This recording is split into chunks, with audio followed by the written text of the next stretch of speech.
Hey there, it's Rebecca. Before we dive into today's episode, I have something exciting to share. If you've been dreaming about starting your own interior design business, but you're feeling stuck on what to do first, how to set things up legally, or even how to find your first clients, this is your sign. Doors are now open for my Launch Your Business Bootcamp, an 8-week step-by-step program designed to help you build a profitable design business from the ground up. You'll learn everything from clarifying your brand and setting up your systems to getting your contracts and finances in order so you can start your business with confidence and direction.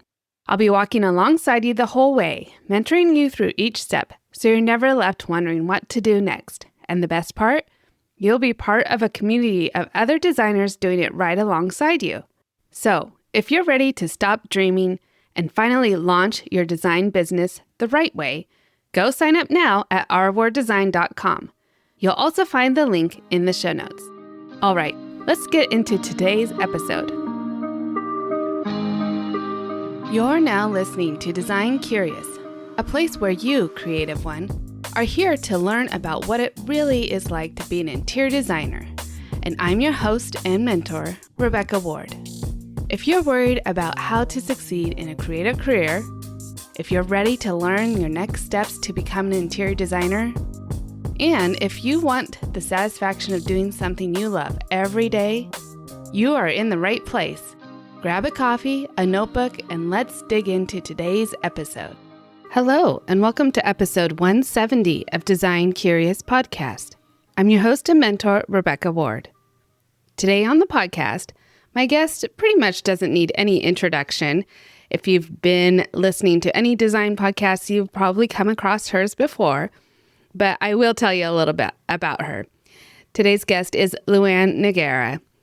She is a business strategist, speaker, and host of 2 podcasts, Window Treatments for Profit and A Well-Designed Business, the leading podcast for design professionals with nearly 9 million downloads. A seasoned entrepreneur with 40-plus years in the industry and 3 successful businesses, LuAnn helps creative entrepreneurs lead with confidence, build systems that drive profitability, and finally get out of their own way. Through LuAnn University, she offers practical, high-impact courses taught by industry pros. And for business owners ready for deep transformation, her chairman of the board one-on-one coaching provides the clarity and accountability needed to lead at the highest level.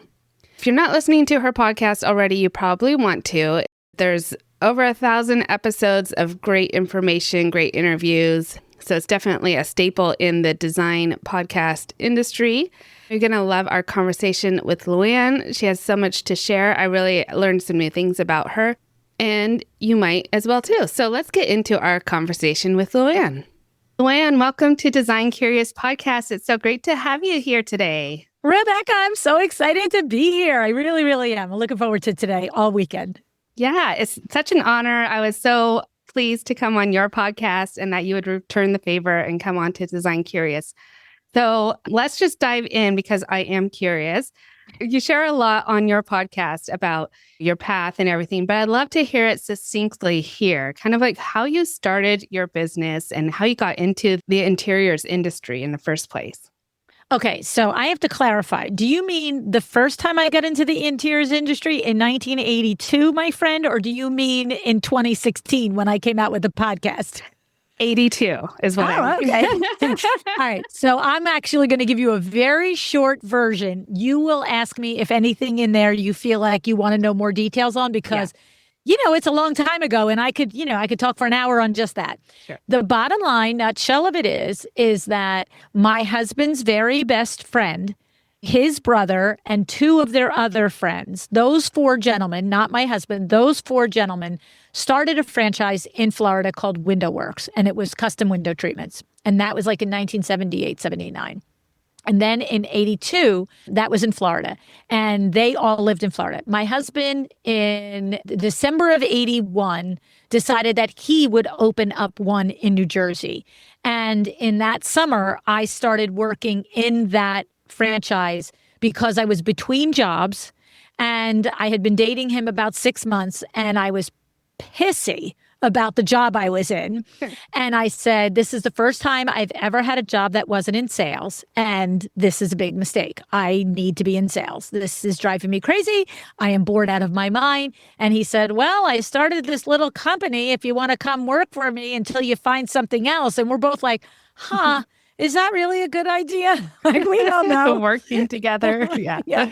So went to work for him, and that's all she wrote, sister. That's it. You know what I mean? There's a whole lot in there, but yeah. So you didn't know anything about window coverings when you joined? Oh, no. And of course, and I came from, like many of us do, we're not our target client, right? So many of the interior designers, Rebecca, that you and I work with, it's like, right, $550,000 furniture budget. And by the way, that would never be me, right? So I grew up in a house where we got our curtains out of a package.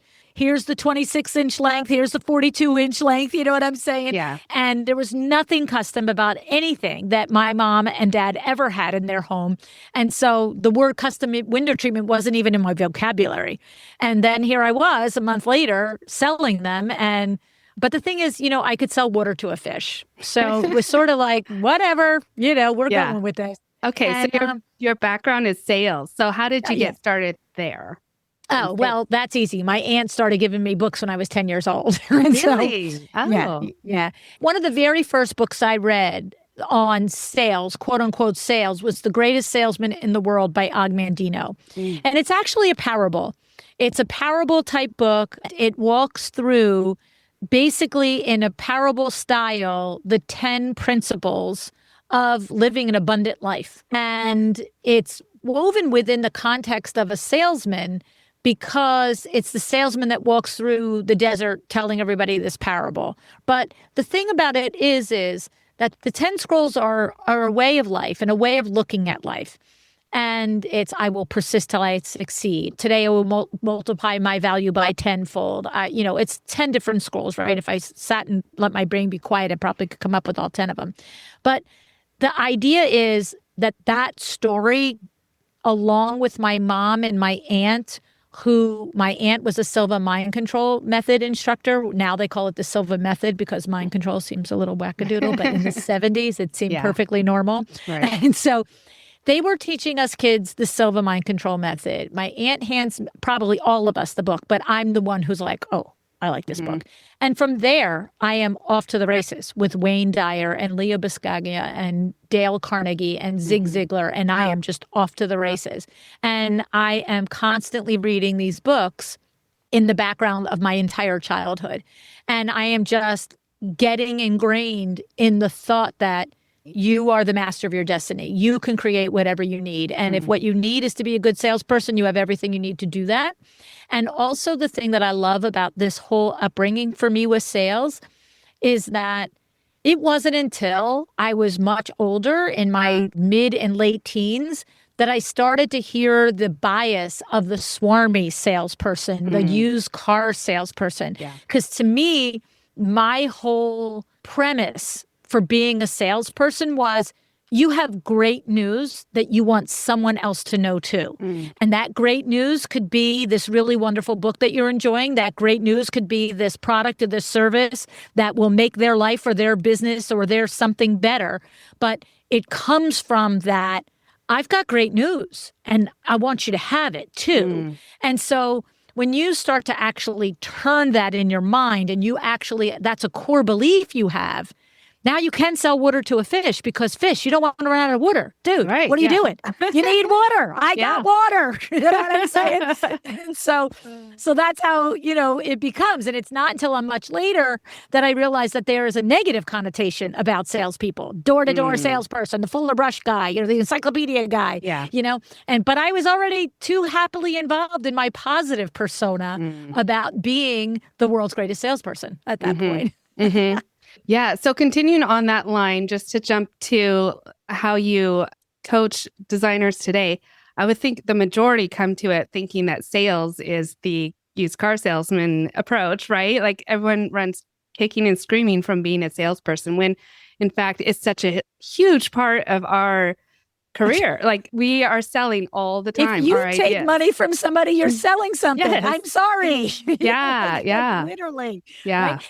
And I would tell you, Rebecca, when I first started my podcast in 2016, whenever the word sales or selling would come up with the guest, I did get that knee-jerk reaction or the feeling of it, like, oh, no, I'm a designer. I'm not a salesperson. I'm like, Sure. okay, sweetie, I'm not going to burst your bubble. I'm not your mama, and we're only having an hour conversation. Yeah. But over the years, I did get more and more vocal about it, and more like, what are you doing?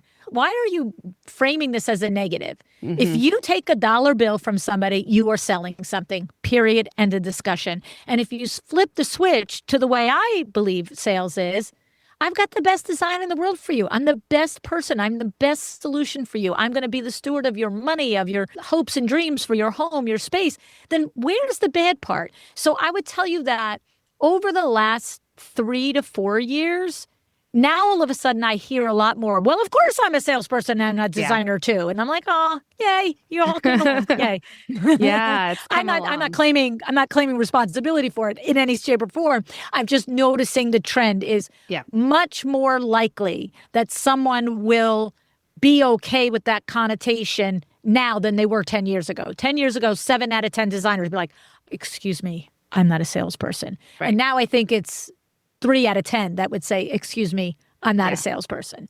I would agree with that. Yeah. So going back to your timeline, you applied your sales technique to WindowWorks then when you started working with your husband. And so it blossomed, I'm sure, over time until what? Tell me how the progression went. So we do that. It turns out that I'm good at it, right? Like, so here's a couple of things that happen. Number one, I do bring, now I'm only 20 years old when I start this, 21 years old, when I'm about 2 months before my 21st birthday, when I start working at WindowWorks. So when we say all my sales experience, it's 10 years, 11 years of reading about it at that point. But every job I ever had, and I had a lot of jobs by the time I was 21 years old, I always was engaging the sales principles, just instinctively. It's like when you are reading at that level, that many times, that many things, it does just become part of the fabric of your DNA, right? And so you add to that, what I had no idea was that I was creative. I didn't have the slightest idea I was creative because when I went to I wouldn't even say, oh, back in the day when I went to school, but the school I went to, the high school that I went to, they had art class, but art class was specifically drawing and painting. Like, it wasn't creative expression in whichever way that makes sense for you. It wasn't, well, there's photography and there's sculpture and there's this and that and the other thing. It was drawing and painting. And so to me, I was like, well, I can't draw. And I'm not an artist. I'm not a creative.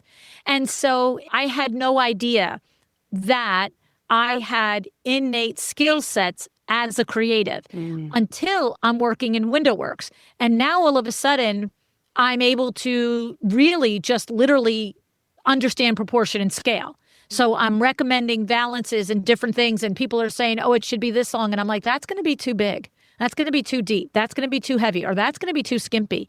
And the other thing that I found right out at the beginning was that I could hold color in my head, which I had no idea. So I'd be at somebody's house and we'd be looking and be like, okay, this is because there was no cell phones to take pictures then. It's like you took a picture and you sent the film to the photomat, which I also worked at one time in my life.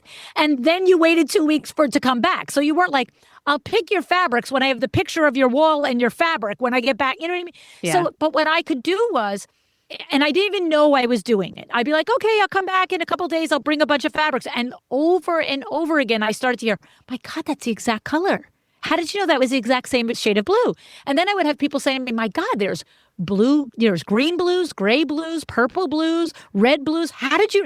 And I'm just like, I didn't know this was hard. I just, like, that was the color I saw in your house. And I went back to my showroom and got those colors of fabrics, right? Yeah.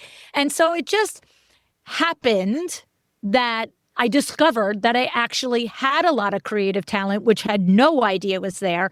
And now they're just seamlessly, without even consciously thinking about it, they're blending together. And the one innate talent is mixing with the learned talent of selling. And that's when, just get out of the way. We're just going to blow doors off now.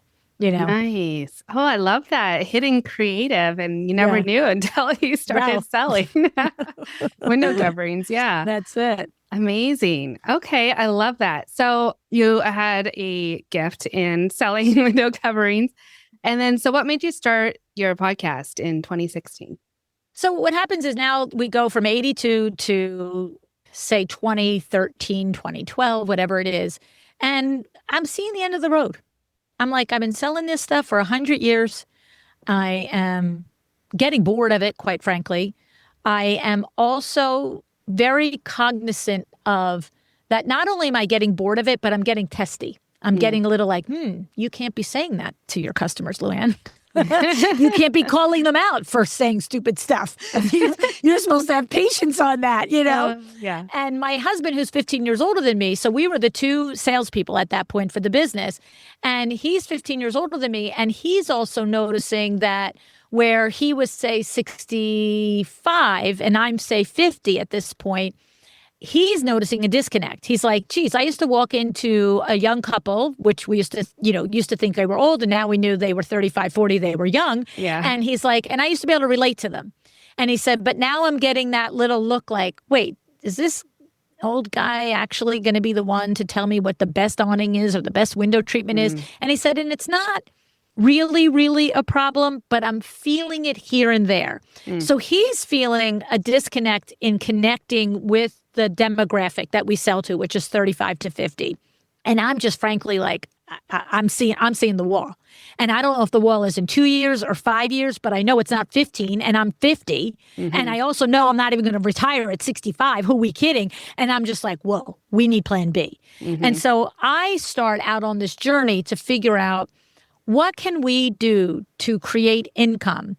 Because there's no silver spoon. It's not like, hey, we'll just close up shop and we'll just live a great life. It's like, no, sweetie, we need to make some dollars. And so I started to explore what could we do that didn't require us to knock on a door and say, hi, like actually be there. This is before COVID, way before. But just like, how could we earn a living that isn't dependent on us showing up to somebody's house? And what would that look like? And so I start at like, say, 50 years old to start 2012, whatever it is, start like it's just on the back burner. I'm like, what about that over there? So I'm actively every day showing up, doing what I'm doing, but it's like, what's over there? I have a couple of ideas and I set on a path and I'm like, that's not really, I don't have a juice for it, or that's not really going to work out. And nothing really gels. And then 2015, I ended up being on somebody's podcast just as a fluke. And I've said this many times on multiple different podcasts. I just like hung up that call and I was like, oh, yes. I went, sweet Jesus, I need one of those. I'm like, that is it. That is me. And I had been listening to podcasts at that point since like 2006, 2007. And it never occurred to me to have a podcast until I hung up that call when I was being interviewed. And I was just like, no, you have just been touched on the head. That is what you need to do. And so then I went about figuring out what it would be because it was happening. It was just, was I talking about like making chicken soup or what was I going to talk about? Because I was going to talk about something. Yeah. And so that was in the summer of 2015. And then I collated the idea, formulated it, made the business plan for it, pitched it to my husband in October, and then we launched it in February. Great. Wow. So you settled on well-designed business. Had you done any coaching or mentoring of other designers or anyone before you started? So not formally paid for. Okay. So when WindowWorks was a franchise, I was the number one salesperson in the entire system every year that it was a franchise. From the year I started selling for Vin, I went to number one and I never lost it out of 120 some stores. And so when we would have our annual conference, then it would be like, how do you this? And what do you do that? And blah, blah, blah, right? So in an informal way, in WindowWorks, I always worked with interior designers. So I joined the business in 82. By 83, 84, I start the designer program at WindowWorks. I say to Vinny, you know what? Why do I want to find 10 new people every single week? Why don't I find one new designer and get 10 new jobs every single month from that same designer? And he was like, what do you mean? And I told him, he's like, great idea. Now what? And I'm like, now I go knocking on doors. And that's what I did. It was Yellow Pages then. And I opened the Yellow Pages and started making calls and just dialing for an appointment. And it was slow going, But over the years, now WindowWorks has worked with probably more than 300 interior designers over the years. And at any given time, I could walk over next door, probably have 35 active orders from interior designers, and built that to over $1.5 million, $1.75 million revenue a year just for interior designers.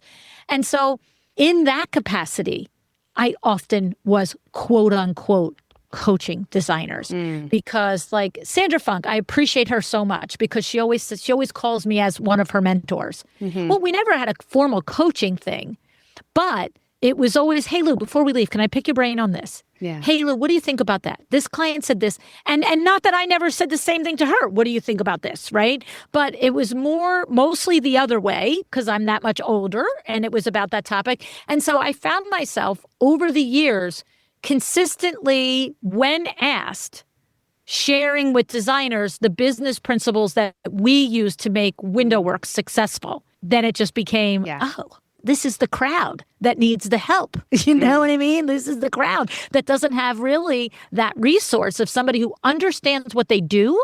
And I believe there's a place for outside coaching. Some consider me an outside coach. I've heard people not use my name, but say, well, if you're not actually a designer, can you coach designers? I'm like, sweetie, have a seat.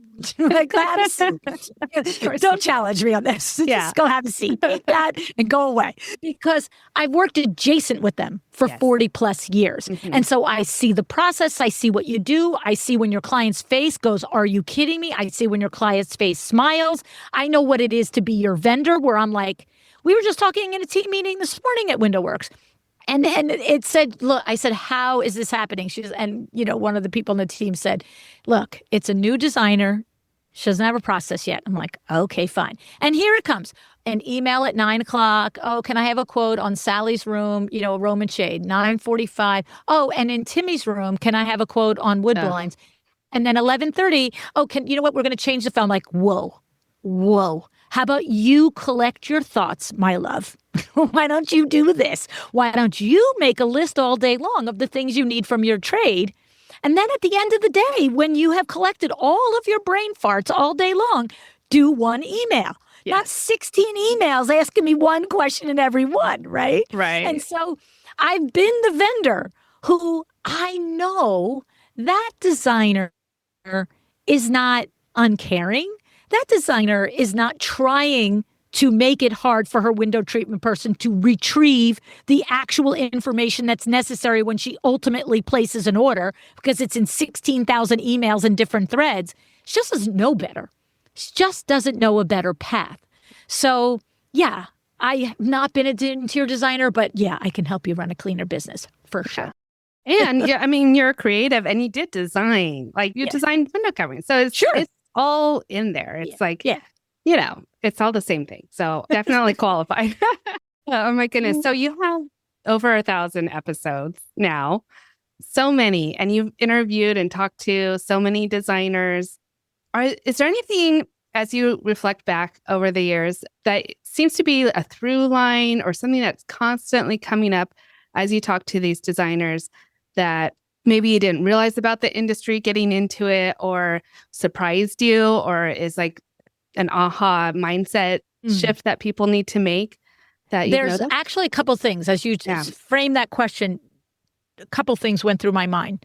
The first thing that goes through my mind that it does surprise me, and it continues to surprise me, is that most interior designers underestimate the insane value that they bring to a homeowner, whatever level of client it is, residential, boutique, commercial, full commercial, hospitality, whatever it is. There is a tendency, because they're so passionately attached to it and because they love doing it so much, that there is a tendency to undervalue its need by the other person on the other side. And what happens from that is the root of not pricing properly. And then the other thing that comes to my mind is there is often a knee-jerk reaction to the client is asking too much, not appreciating, not valuing. How could they do that if they really understood what I did? And what my thing is, you know what? Take that thing and wrap it all the way around back to the first thing I just said. Because when you know your value, and I know this from all the designers I coach in my chairman of the board program, it's like, I'm just like, no is a complete answer. You can say no. You can say, yeah, it's not going to happen that way. And what happens is often when a consumer will push you back. So this has happened half a dozen times in one-on-one coaching. Oh, the client, I'm not sure what to do. Everything's been going so well. We've been getting along and the project's been going well and things are fine. And now they just ask me to blah, blah, blah. And the designer will say to me, and it's in my contract that they can't do it. And this is what I thought I'd do. I thought I would copy and paste a section of my contract and I would just reply and I would say, hey, really can't do that if you remember the contract. And I'm like, how about you just say no? How about you just say, hey, my business model doesn't allow for that. However, what you want to achieve is X, Y, Z, and this is the way we could do it. Yeah. And 99% of the time, the client goes, oh, okay, that's fine. Like, it's not an affront. It's most of the time, it is simply just a question. Hey, I thought I would, I was at Pottery Barn this weekend and I wanted to, yeah, that's not going to work because I've already laid out the entire room. And yeah, you can save $300 by getting that, particular sofa at Pottery, but you're going to end up spending another $700 or $800 for me to redesign around it. Yeah. So I don't know what to tell you. That's kind of why I say from the beginning, don't go shopping because it's not going to end good. But like the idea is just say it. Just say it. If I had a nickel for every one of my coaching clients that were like, and I'll be like, and this is a phone call, not an email. And they call me back, they Voxer me back, and they're like, oh my God, all I did was say, it doesn't work that day. And they were like, okay, no problem. But you send an email all posturing. Well, I just want to refer back to my contract because in there, this and that and the other thing. Right. And blah, blah, blah. You literally just set the person off. And it's kind of like, if you're at a restaurant and you're like, can I have more wine? And they're like, yeah, it's another $10 or another $20. Okay. Okay. I didn't ask you to read the menu again. I know what I'm asking for. Just bring it. I'm willing to pay, and that's a mistake. And that also is rooted in not fully understanding what you're bringing to the table. Because if you think that 50% of the questions coming at you are coming at your quote unquote authority, then you're not sitting in your authority. Because you can ask 100 questions of me that come at my authority. And I'm like, look, sweetie, I don't know what you want from me. This is how I run my stuff. If you want to be in this lane with me, let's go. If you don't, free country, move on. But I'm not debating whether I'm changing my process for you. I'm not debating if I should. I'm not losing sleep over it because I decided not to. It's your prerogative. We're either going to run down this road together or you go a different road and you find a different business coach or a different podcast to listen to or a different person to get your winter treatments. I'm not losing sleep over it because I'm okay with who I am and what I deliver to you. You know what I'm saying? Yeah. We just had a situation because I teach sales at Exciting Windows, my other company that my husband and I own together. And that's a company where we mentor and we teach and we coach window treatment professionals to be profitable. And one of the women in that group, she Voxered me and she said, I went on this sales appointment. The whole thing was set up good. Everything was done right. Get there, do all the samples, pick all the things. And now at the end of it, the guy ready, it's time to give a check. It's time to go. Give me a credit card. We're ready to go. And it's a $30,000 order. And the guy said, oh, and what about my designer discount? And she's smart. This kid's smart. She had the presence of mind to say, well, where's your designer?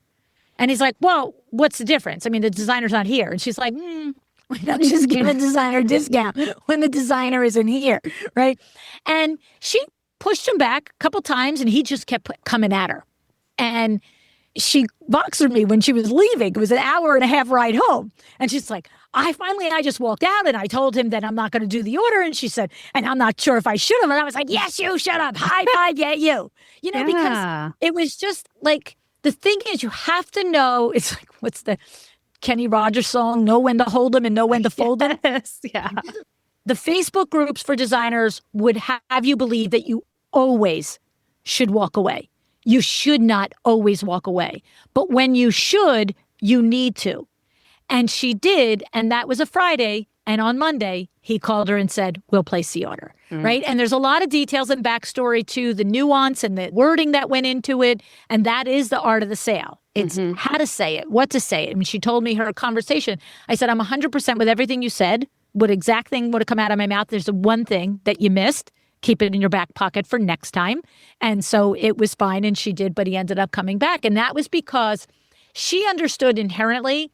And what I said to her also was, I said, this is not an insignificant thing. This is a New York City apartment for a person that does not live in New York City. Same hour and a half for him to get there. I said, so do not underestimate that he already found the window treatment company. He already liked you. He already had you out there, wasted all his own time to go out.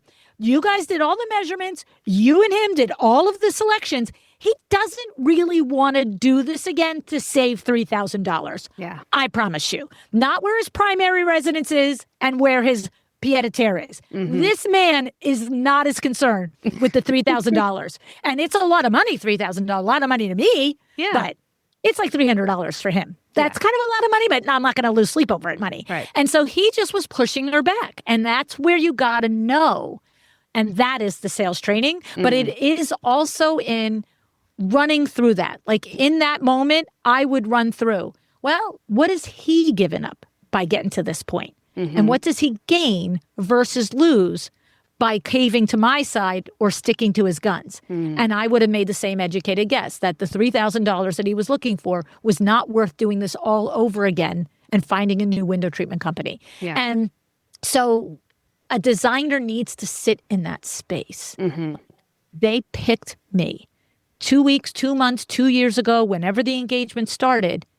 This person probably interviewed multiple designers, looked at even more websites, asked questions, looked at reviews, and ultimately selected you. You were important, you matter, you have value. With respect, just make sure that that is observed, both you and them. Because it's usually the designer that gives up their own respect. And now the consumer will just start to run ranshot. And it's not because they're bad people. It's no different than a 2-year-old. If you tell a 2-year-old it's time for bed 16 times, do you expect them to go to bed the first time you say it the next night? Like, no. Yeah. You've actually taught the 2-year-old, mom's going to say it about 16 times before she really loses her, you know what, and then she means it. Yeah. It's no different with consumers, you know? Yeah. So good. They're not bad. It's natural human behavior. You know what I'm saying?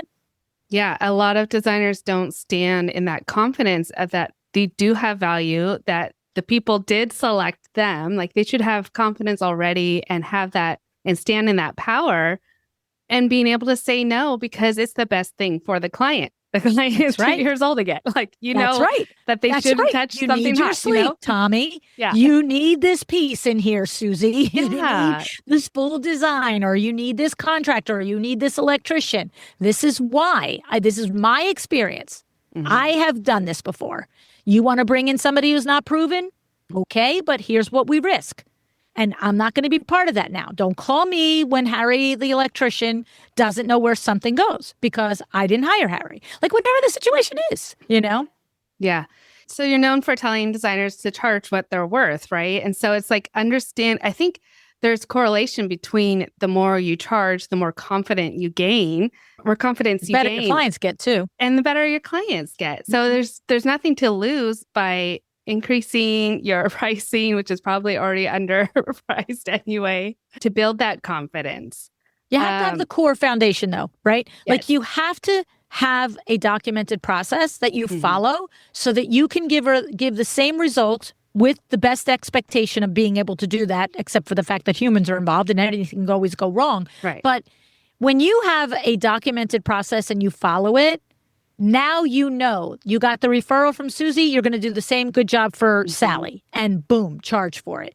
But when a designer is doing it every which way and waking up at 2:00 in the morning and did I tell the wallpaper hanger which way the paper goes, that's when, honestly, you don't stand and charge what you're worth because there's a little part of you that's like, this thing is chaos over here. Like, I'm hoping this is going to turn out good, you know, not design wise, but process wise. Right. Yeah. 100%. Yeah. Processes are your best friend. That's right. That's right. As a I've business never met a owner. designer, Rebecca, that has, whether they've been in business 6 months or 6 years or 16 years, I've never met a designer that ultimately committed to really documenting their work journey, the internal on the backside and the external facing the consumer, that did not raise their price. And also along with that, stopped underbilling and stopped undercharging, because now they're like, oh, heck, that's the 95 million things that I do, because that's where it's so enjoyable and it's so pleasurable for a designer. And it feels like not a big deal. I always think about, like, was it Michael Jordan? I always get the damn sports guys different. But like, he left basketball and then went to play baseball. Oh, yeah, he did. Right? Yeah. So he's Michael Jordan. He's like one of the best athletes to ever walk the planet. But he really wasn't as good at baseball as he was basketball. No. Now, he's better than, like a billion other humans on the planet on baseball, right? Mm-hmm. But it's like, basketball is where he just gets on the court and he does his thing. But he knows he does, because why? Because he's taken 45,000 foul shots during practice. And so that's why when he's on the court, he's just like, give me the ball.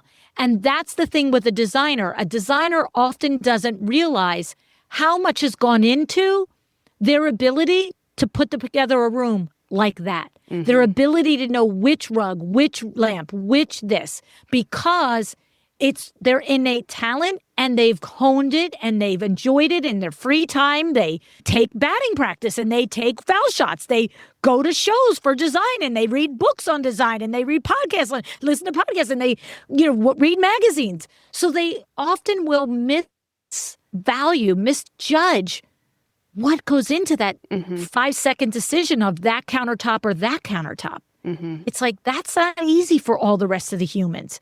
That's easy for you because you're good at it. Yeah. You have a talent at it, not because it's easy. And a designer should never forget that. I've said it. You could not pay me to be a designer. You could not. There's not enough salary. You could tell me I'm going to give you $1 million a year net cash. I'd be like, yeah, no, I'll work my ass off over here doing this stuff. Thank you. Yeah. Well, I like that. Game business. Yeah. And I like that point you said, that once a designer can document their processes on both sides, and if you have a book of your SOPs, it's going to be a big fat book. And you're like, okay, this is why I need to make sure I'm capturing all of that time. And this is why I have to charge what I'm charging, because you can't hand that book to the client. I mean, they're going to never get their project done. They're just, without you, they're just going to pick a sofa off the internet and pick a paint color in the aisle of the box store. And you know what?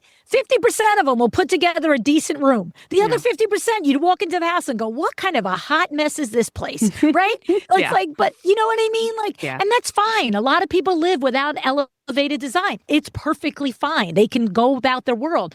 But when someone says, I want a designer because I want it to be elevated, understand that's not easy, and you can do it. So you've got to charge for it. Yeah.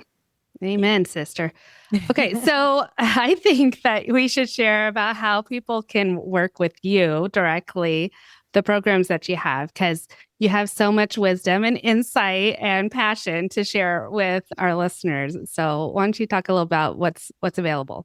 Okay, so easy is the podcast, A Well-Designed Business. Obviously free. Listen to it. You can get your undergrad in business for interior design by listening to the podcast. I also have the podcast, Window Treatments for Profit. If you happen to lead with window treatments or sell window treatments as a designer, it's also very helpful to give you insights into that end of the industry. And by the way, if you're an interior designer and you're not selling window treatments, you're leaving tens of thousands of dollars off the table. Believe me. So that's easy. I have my 3 books on Amazon, also easy, low barrier. And then when you get beyond that, then you have LuAnn University, where we have various instructors teaching all of the disciplines in the business side of design. So we're not going to teach you to do CAD. We're not going to teach you to pick a sofa, but we're going to teach you your bookkeeping. We're going to teach you how to document your processes. We're going to teach you the fundamentals of marketing. It's the 5 pillars of business. It's finance, sales, marketing, operations, and leadership. And so that's where you come to get one-on-one live instruction, not one-on-one, but one to a group. So it's taught live twice a year. So we're going out at the end of December. We will open the cart probably in the end of January for the March semester of LuAnn University. Okay. And then the top level is my chairman of the board coaching program. And I only take 5 a year. And we work together, me and you alone, the whole year. It's no other people in it, no other group. So because what your problem is different than somebody else's problem, right? You might have your processes down, but you don't know how to manage your team. Or you might have your team, but you don't have your processes. Or you don't know how to make money. You don't know, blah, blah, blah. And I only take 5 a year. And interestingly, as of this recording, I have 1 spot left for 2026. It may be gone by the time this gets aired, but it might not be. And I'm trying to think. And then I have a new company, a new business coming out in February called the Boardroom for Creatives. That is going to be a highly curated, vetted resource for creative business owners, interior designers, window treatment professionals, even photographers, web developers, for getting 50 minutes of expert advice. Like you want to come in, you want to come out, you want to get the thing figured out, you want a strategy session, you need to bust through some mindset thinking that you're going through, or you just like, is this a good idea or is this the dumbest thing I ever heard of? And we'll have my cadre of proven business experts on it, the people that are the co-authors in my books, the people that are my LuAnn University instructors. We're even going to have people like Amber Guyton on it and Megan Moulton. So, there's a lot of designers that reach out to these types of designers and leaders in our industry, like, how did you build your e-commerce site? Well, these women can they can only so much give back freely. And these are two of the several influencer type, that level of person in our industry, but they still want to help. And this will just make it easy for the average designer who has never met, say, Amber Guyton, and say, how did you start your blessed little bungalow blog and how did it get so popular and blah, blah, blah. And so that boardroomforcreatives.com will be coming out in January. So great. That's exciting. Wonderful. Well, LuAnn, it's been such a pleasure to talk with you and learn your story. And I'm going to read that book, I think, that you recommended from the beginning about sales, because it can always improve your mindset around selling, right? And I like what you had to say about that. So I'm going to check that out. Is there anything, just last minute remarks you want to say to an up and coming designer who might be feeling stuck, or a first small step they can take, a little action advice for them to just get going in their career? I think you got to remember, and I've said it on my show often enough, that there's the work that you do, that's your employee work, and there's the work that you do as the business owner, as the CEO. They are two different lanes. And maybe you get to the point where, like many businesses do, where you are the CEO and you don't do employee work anymore. But that is the smallest percentage of us business owners that really get to that level, or aspire. I don't mean to say get to it like, oh, you can't get to it, but aspire to that level. One of the things I know a lot of designers say to me, I want to build my team, but I don't want to build myself out of designing, right? That's the thing I love to do. But always be clear, there's employee work and CEO work. And the employee work it's, getting the contracts done and it's, blah, blah, blah. But the CEO work is the contract well written? The CEO work is, what is my brand messaging? The CEO work is, what is my pricing? When I price projects, am I doing the project autopsy when it's done to evaluate, are these kinds of projects profitable for me? Or am I just on a hamster wheel, closing them, doing them, executing them, finishing them, and never evaluating if this is a project that I should even be doing?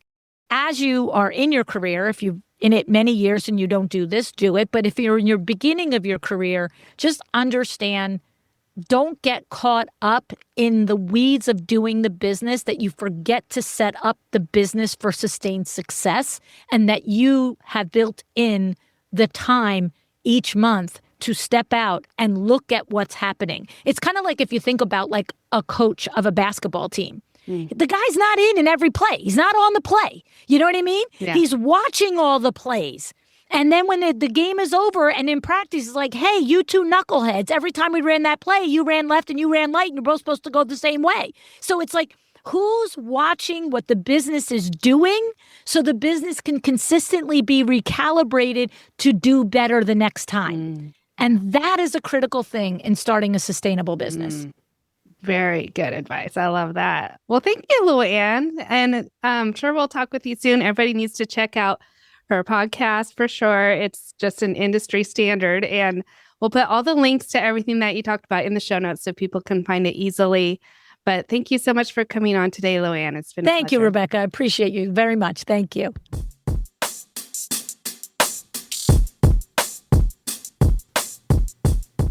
So if you'd like to get more of LuAnn's great knowledge and information, go ahead and check out the links in our show notes for all the things that she offers, and subscribe to our podcast because I'm sure you'll get a lot more information from her there. I had the privilege to be on her podcast recently on episode 1139. It came out a couple months ago. And so you can go back and listen to that if you wanted to hear my story with her. But it's just a pleasure having LuAnn on the podcast today. I hope you enjoyed it. I hope that you're enjoying your holiday season as we prepare for the end of the year. And of course, Bootcamp is going to be starting in January. The doors are open. I'd love for you to get in there right now. Don't delay because there's some work that you're going to want to do before we meet that first week in January. And if you have any downtime at all, you can just go around in My Design Mentor and look at all the other things that you have access to for the next year. So take a look at that. I'd love to see you in there come January. That's all I have for you this week. Next week, we'll have another great episode to close out the year. And until then, stay creative. Thanks for listening. If you love this episode, please leave a rating and a review. This helps me reach other curious creatives like you. If you have a topic request or would like to contact me, simply head over to my website, rwarddesign.com, or email me at podcast@rwarddesign.com.